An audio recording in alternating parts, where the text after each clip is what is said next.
The next talk that we're going to hear is by Venerable Sri Dhammananda, the High Priest of Malaysia.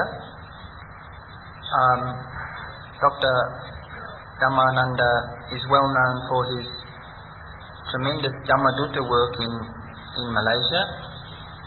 At a time when Buddhism in Malaysia was somewhat inactive and disorganized, he has been one of a small number of people who have had an enormous effect in awakening Buddhism, presenting it in a non-superstitious, clearly understandable way to the vast majority of people. He is well known for his many writings,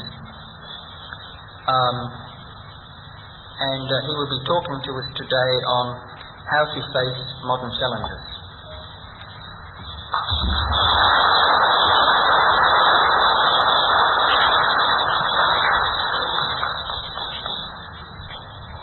Venerable Chairman, Venerable members of the Mahasangha, dear devotees, let me congratulate for having invited me to come and participate in this religious seminar organized by Disseminate Buddhist organization headed by Venerable Dhammananda. You have done a very good service to create some sort of awakening amongst the Buddhist community to gain more confidence and understanding how to maintain Buddhist concept or practices in spite of various challenges that we had to face.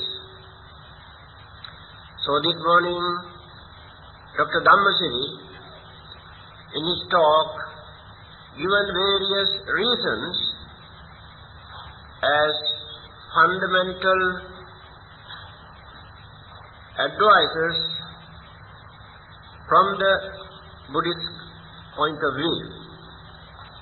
So it is my duty to give further explanation regarding this issue.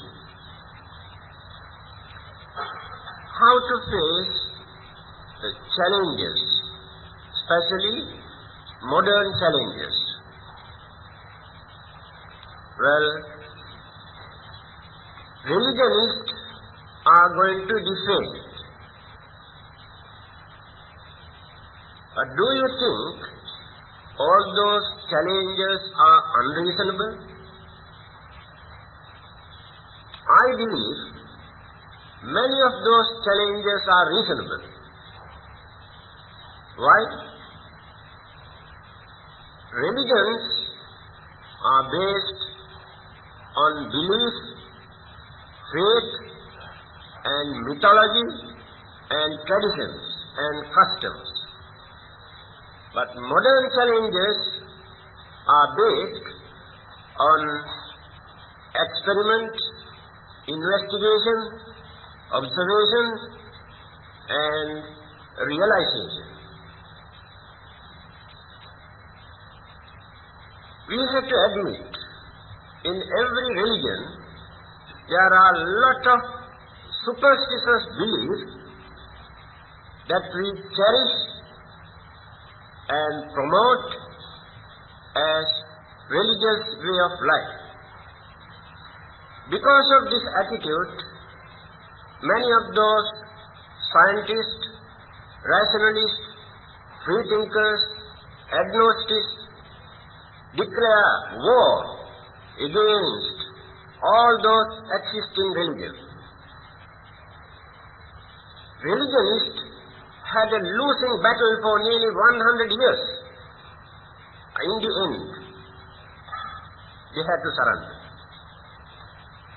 How did they surrender? By changing, twisting, giving new versions and interpretations to their basic teaching. In that case, where are the basic teachings of those religions if they can change from time to time the basic concept of their religion. Let us take few examples. Anthropology. They had a losing battle up to 1950, that this theory goes against the creations of God. But in the end, what they have done, they have twisted and changed the basic teaching and accommodated anthropology, because no other choice. In the same manner, the formations of this world, earth, sun and the moon, galaxies and the universe, they claim as their property, belong to that particular religion. When scientists have discovered and explained the real nature of the universe, they had to withdraw certain things that they have claimed as their property or created by their father. So are we going to say these challenges are wrong? Now let us come to Buddhism. Is there anything in the 45 years teachings of the Buddha for those scientists or psychologists or rationalists or anthropologists to challenge with the Buddha's teaching? In fact, the more they discovered, the more they come nearer to the Buddha. Many things that the Buddha had explained earlier, people could not understand. But later, when scientists have discovered, today, people say, yes, what the Buddha has said earlier is true. Those who criticize and condemn and ridicule Buddhism talk about idol worshipping, burning the sticks and papers, rites and rituals, but can they touch upon one word uttered by the Buddha to challenge? In fact, they cannot understand what the Buddha has said.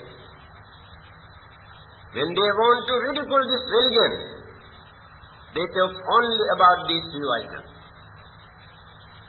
Can they challenge with the Four Noble Truths, Eight Noble Paths, the cause and effect, or karma or causality, moral causality, or the nature, impermanence, unsatisfactoriness, unsubstantiality in everything that which exists? Can they challenge? That is what a well-known scientist, Albert Einstein, has said. In future,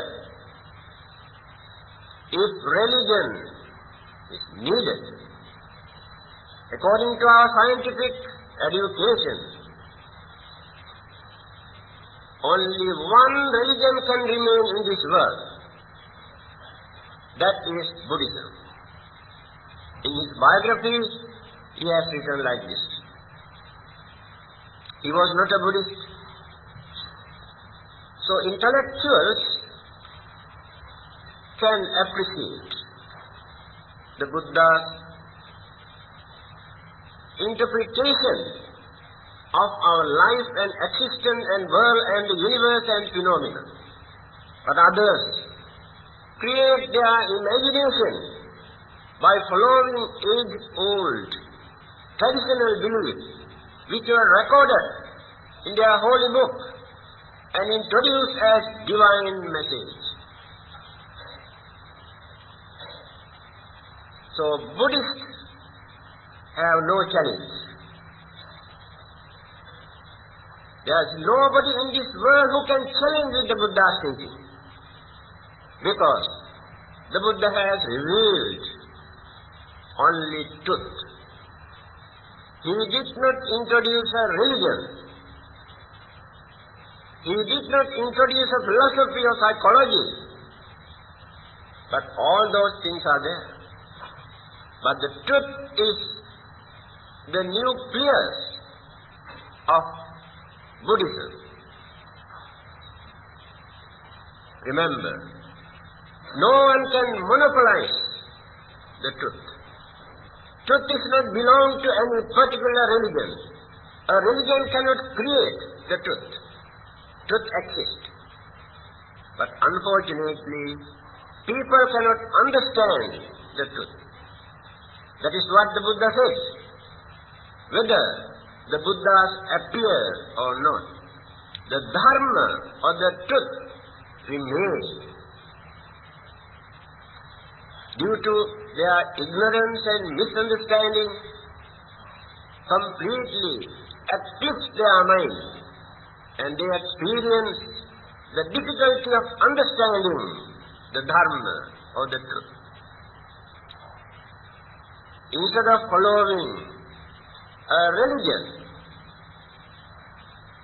people do something, believe something, practice something, where we cannot find real religious value. That is why many of those great thinkers say, better to do away with all these religions. Religionists are trying to blindfold us, try to make use of us for their own benefit by introducing superstitious beliefs as religion. On the other hand, can we prove that all those who follow certain religions or religious denominations are far superior to those who have no religion, those who do not claim any religion? In fact, if you observe unbiasedly, you can see those who follow religion, as mentioned by Dr. Dhammananda, those who follow religions create more troubles, more misunderstanding, more jealousy, more hatred than those who have no religion.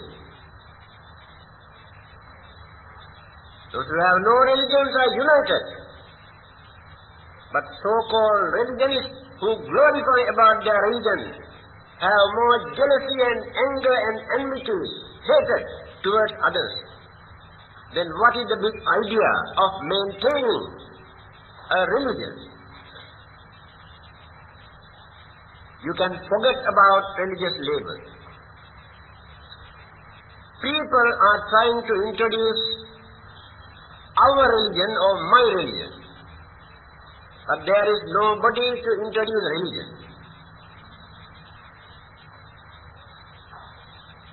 My idea is to bring others into my religion, whatever rubbish I believe in the name of religion. This is the attitude. The Buddha did not try to introduce a religion, as I mentioned earlier. He revealed the truth for you to understand, to maintain your human dignity, to uphold human qualities and respect human intelligence, but not to follow anything through mere emotion or faith or belief. Then what are we going to do now? Some people say religion is irrational. Science is inhuman. Philosophy is a theory. Psychology is imaginary.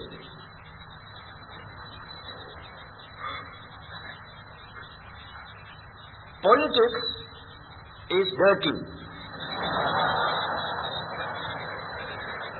Man is unreliable. World is uncertain. Then what are we going to do now? Where is the solution? This is the real situation. Then how are we going to solve this problem? So when you take Dharma, please remember, Dharma is free from all these things. That is the truth. We are trying to understand the main thing. Our human dignity to live as real human beings, real gentlemen. Do you know, when we address a large gathering, we say, ladies and gentlemen. But when we observe very carefully, all are gentlemen, but it is very difficult to find out a gentle man.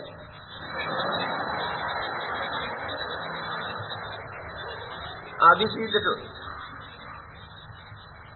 Then, where is religion? Today, job-orientated education produce so-called intellectuals, but unfortunately, in their education, they never had discipline, moral conduct, or behaviorism. Then, immoral practices become very common. They go on developing their selfish desire with cunningness because of their academic knowledge. Before they received that education, they were ordinary devils. But after their graduation, they have become very clever devils. This is the nature of modern education. Then how can you expect a healthy, peaceful society for us to live? There are few innocent people, and they become the victims to those clever people. Take for instance, I have noticed on many occasions when two wrestlers come to the stage, an honest wrestler wanted to go and shake hands with the other man. Then the other man is a clever devil. He gets the chance to get hold of his hand, twist and start beating. This is the nature of the society today. Honest, kind, understanding, innocent people easily become the victim to all those cunning, educated, selfish people. If not, we develop certain racial arrogance, very unhealthy racial arrogance. Religious discrimination. One religious group hate, discriminate the other religious group. One writer has written, if religionists are not ready to lay down their weapons, how can we ask militarists or terrorists to lay down their weapons? Because religionists are in the battlefield. They use religion as a weapon to gain political power, worldly power, material gain and pleasure by using the name of religion, by adopting any kind of monkey trick in the name of religion to promote their religion, any kind of immoral practices to introduce religion. You might have read in the newspaper nearly 1 year ago in Indonesia, an American missionary group introduce a religious cult by inviting young boys and girls to have free sex to introduce their religion. They have gone to such extent.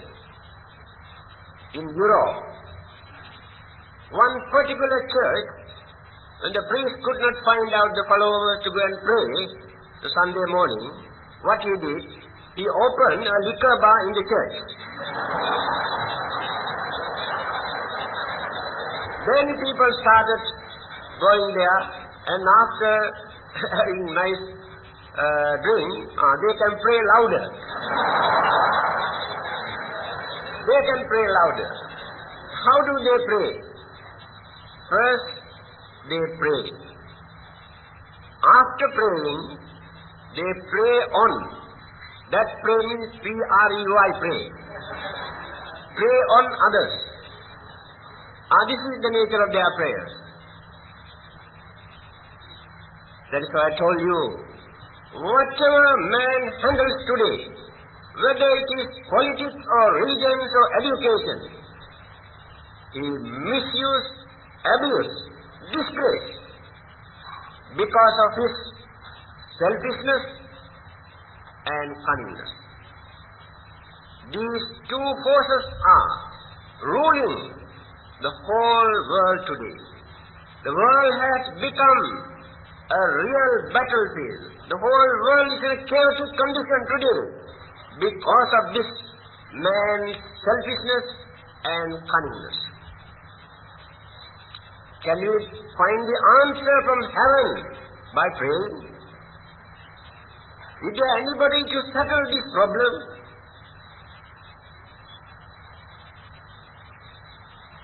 Let us try to find out whether we can find out direct answer from the Buddha's teaching. He has given the answer. When somebody came and asked this question, you see, the whole world is in a chaotic condition. Inner tangle, outer tangle. Conflict, clashes, dispute. How are we going to settle this problem? Then the Buddha said, Sile patittaya naro sapanyo chittam panyancha bhavaya. He said, there are only three things we have to do if you really want to settle this problem. There is no any other solution. By taking this stanza, Venerable Buddha Ghosa has written more than 800 pages, a book called Visuddhi Magga, in English, Path of Purification, based on this particular stanza. Then what is the solution? If people observe sila, what is sila? Discipline, behavior, conduct, to behave as human beings. That is the first thing. If man is not ready to do that, it is impossible to find out any solution. But that is not enough. Chittam panyancha bhavaya. Train the mind. You can pretend you are cultured, civilized, religious, educated human beings. Still, your minds are not clear, not trained properly.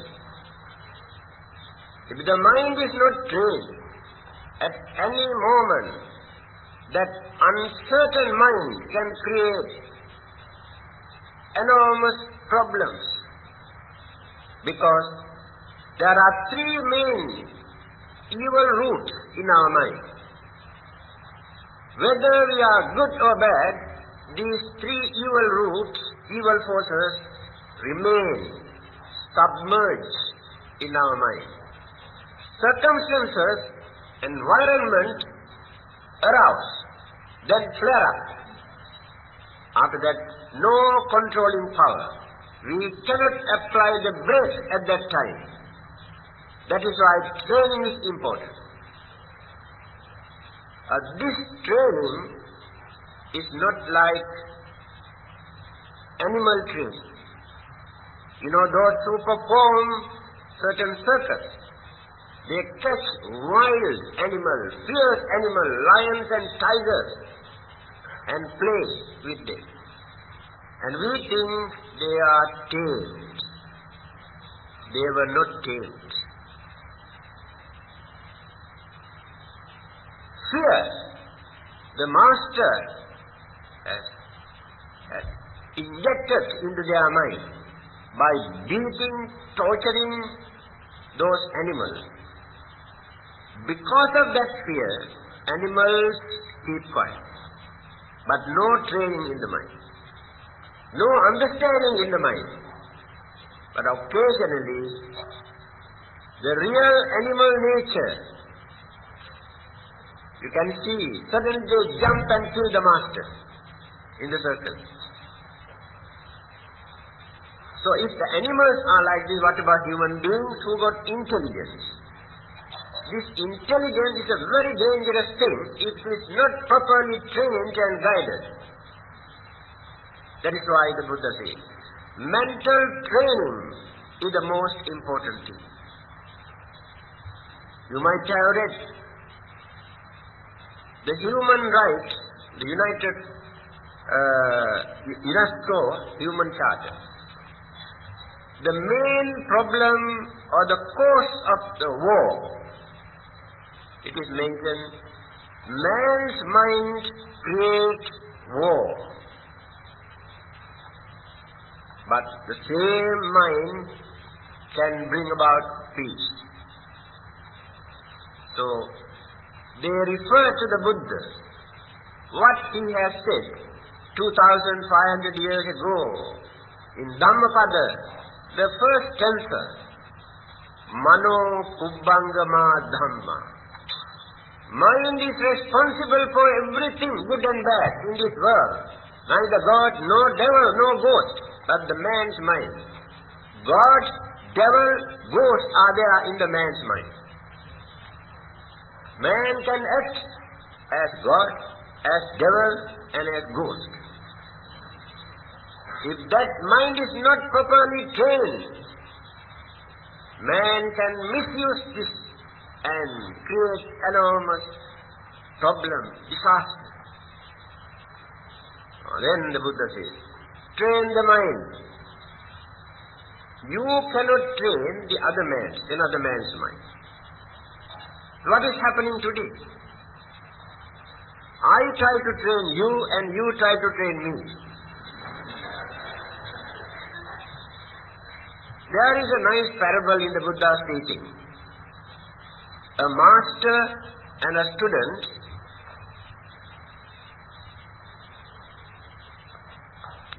when they were going to perform a very risky trick, acrobat. The master told the disciple, this trick is very, very risky. Therefore, you must try to protect me. I try to protect you. Then the disciple said, Master, I don't think it is advisable or practical. If you try to protect yourself, and if I try to protect myself, I think that is more practical. That is what the Buddha says. Don't try to train others. First, you must train your own mind. But nobody wants to do that. Try to train the mind. If you want to see a healthy, peaceful society or the world, then the last item is Panya. Panya means understanding, realization, wisdom. You can train the mind, but the truth or the reality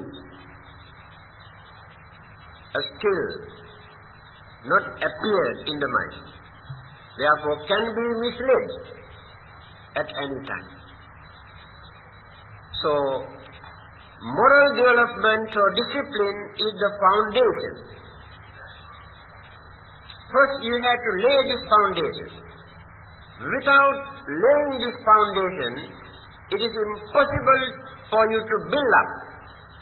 Any moment can collapse because the foundation is not strong enough. Then train the mind to stand firmly. It is unshakable now. Then climax, wisdom, understanding. We can understand why people are fighting, why we develop jealousy and enmity and grudge, why we discriminate others. We can understand. But today we cannot understand. We give all sorts of excuses for our own benefit. We disregard others' feelings. Remember, the way how Buddha has introduced for us to cultivate morality or discipline, not because of fear of punishment. If you do that, you are selfish. If there is no such punishment, you can do any kind of dirty, vulgar, wicked, cruel thing in this world, because no punishment. On the other hand, you are willing to do some service to others, help others, then there must be some reward from heaven. Otherwise you are not ready to do that. This mental attitude is real selfishness.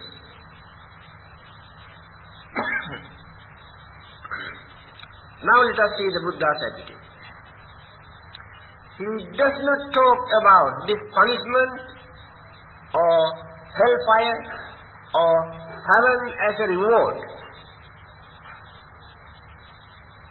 Your understanding you have to develop, then you know why. Certain things are good, certain things are bad. Without depending on God or heaven or devil or ghost. What is that? He said, if you cannot understand why evil things are bad, attanang upamang kattva nahane naghate, also in Dhammapada. When others try to hurt you, beat you, kill you, torture you, think for a while how you feel. So when you are going to do the same thing to others, any kind of living beings, they too experience the same feeling, fear, pain, suffering. This is more than enough for you to understand why these things are bad. Not because of the punishment. This is the advantage of the human mind to understand this. We are so selfish. We are not willing to do any service to anybody if there is no reward.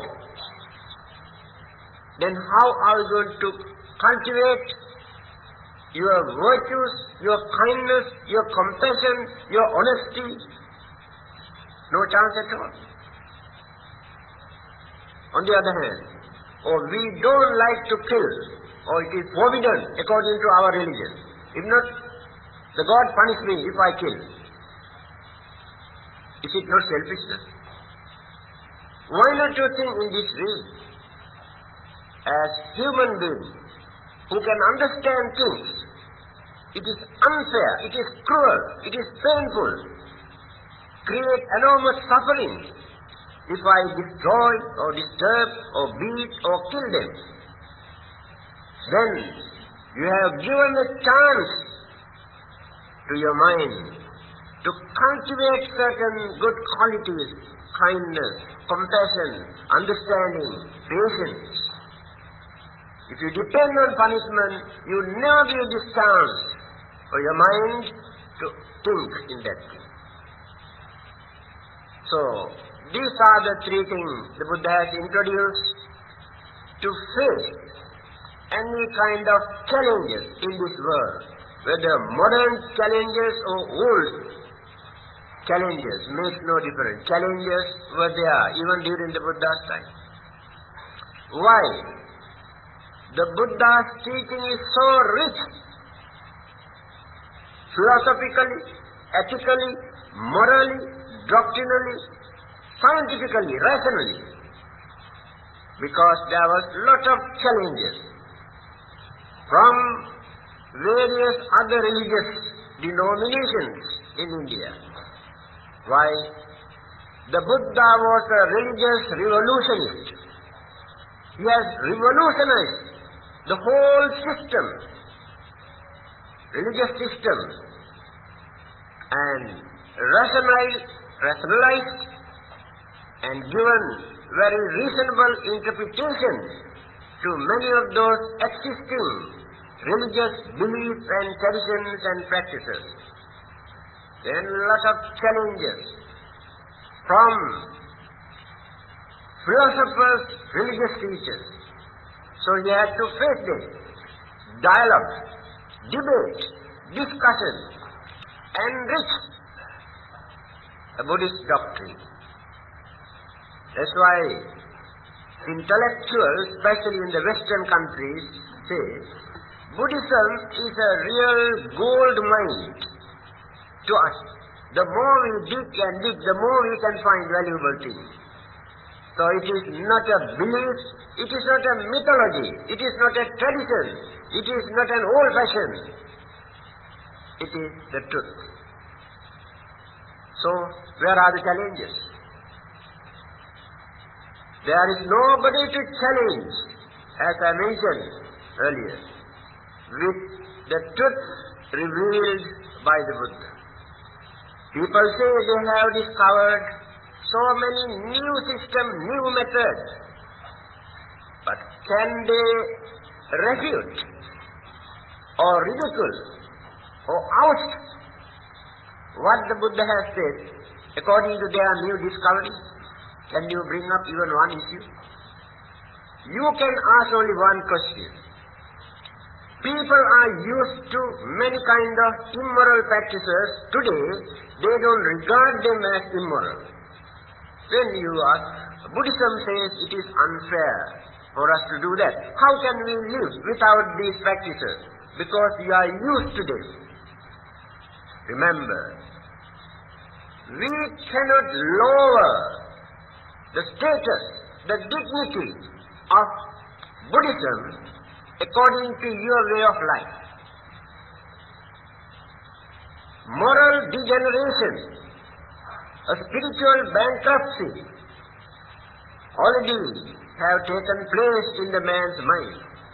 So what people want to lower the basic teachings of the Buddha according to their way of life. They are going further down, lower and lower. That is what the Buddha said earlier. In time to come, when these immoral and evil practices become very common, the Dharma disappears. Dr. Dharmasiri said, in Sanskrit it is mentioned, Dharmo vanantang gata. Dharma has gone back to jungle. Law of the jungle has come back to this concrete jungle. That is what is happening in this world too. So, with whom are you going to challenge? You have to challenge with yourself. It is our mistake. We must try to learn the truth. We can pray. We can offer. We can burn lorry load of justice. We can pray 100 times a day. Today religions are glorified. You see, our places of worship are fully packed. churches, temples, most thousands of devotees go and pray and pray. We prosper because when we open our charity box, we can see a lot of money. Religion is progressive. This is the way how they measure the development of religious life. But when you observe among those who go and pray as pious devotees, jealousy, anger, grudge and ill will and cruelty, all the evil forces are boiling in their minds. Why do they want to pray? Because they have committed a lot of sins. And go and ask God, please forgive, wash away all my sins. Then tomorrow also I can do the same thing. Otherwise, why do they want to pray? As Buddhists, we never pray to anybody, because we are not culprits. So, we try to adjust ourselves. We do not depend on anybody. We cultivate our way of life. We have weaknesses. So, just this morning, Dr. Dharabhusiri made a beautiful statement. Please remember this. He said, the Buddha did not introduce a religion for you to follow. All the others are followers. So we are not followers of the Buddha or anybody. Buddha says, instead of following, you must try to learn. After learning, you must think. Try to understand. After that, practice. Then, experience. Whether it is right or wrong, you can understand. Pacchattam veditabbo vinyuhi. So each and every person can experience this according to their way of practice. Pariyatti, patipatti, pattiveda, 3 ways. First, you have to study. How many people have learned the Buddha's teaching? They do not know anything about it. When they talk about Buddhism, they say, people say, like that. That's what people say. But they do not know what the Buddha has said.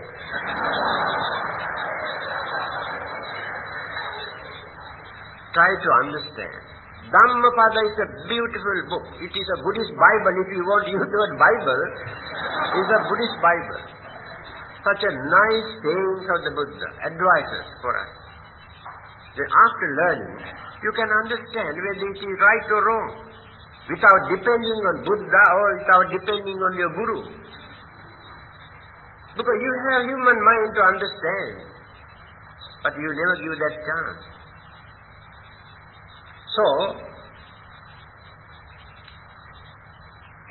as I mentioned, we have no problem, no challenges.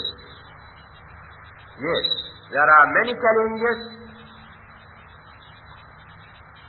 regarding your practices, especially from other religions. The way how they try to ridicule this religion. They say you are idol worshippers, you worship a devil. How can a dead man can save you, forgive your sins? And why do you want to burn justice and papers? To whom are you praying? How can you find out your way to heaven? These are the things. But can they mention even one word uttered by the Buddha? The Buddha said like this, it is wrong, can they say? Then what are they talking? Alright. They may come and tell you, if you accept this religion,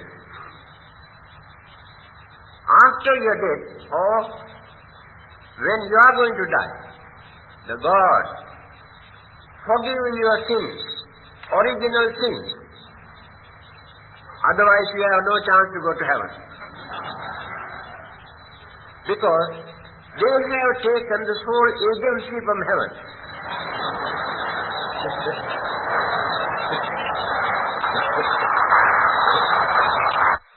So those who have no religious labels also can go to heaven if they can maintain all the good qualities and virtues and human dignity. Heaven is open to everybody. Religious label is not important. At the gate of the heaven, I don't think there is anybody to see your label whether you are Buddhist or Christian. Well, they say, after your death, they take away your original sin. How do you know whether they can take away your sins or not after your death? Nobody come and report, isn't it? They are very clever. If they can do that, they should have done from the birth. Then we can understand whether the sins were forgiven or not.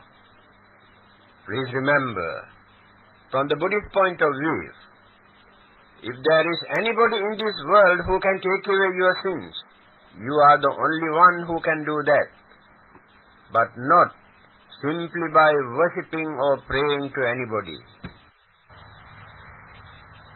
If there is anybody in this world who can forgive your sins, you are the only one who can do that.